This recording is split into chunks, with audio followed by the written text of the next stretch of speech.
জান্নাতি পোশাক কে সর্বপ্রথম পাবে, কে পরবে?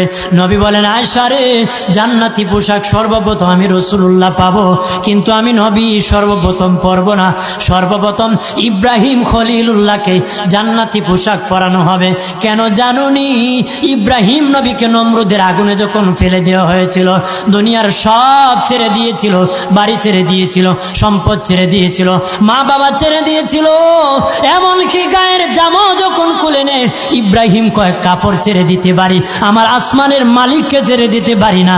ওই দিন আল্লাহ ইব্রাহিমের সাথে অঙ্গীকার করেছিল, ইব্রাহিম আজকে তোমাকে সকলের সামনে উলঙ্গ করে লজ্জায় ফেলে দিয়েছি ইব্রাহিম, তারপরে তুমি আমাকে ছাড়ো নাই। আমি কিয়ামতের দিন সকলের সামনে মুসলমান, বেঈমান, কাফের, নাস্তিক যারা তোমাকে উলঙ্গ করেছিল, তাদের সামনে আমি আল্লাহ আনুষ্ঠানিকভাবে তোমাকে কাপড় পরায়া দিব।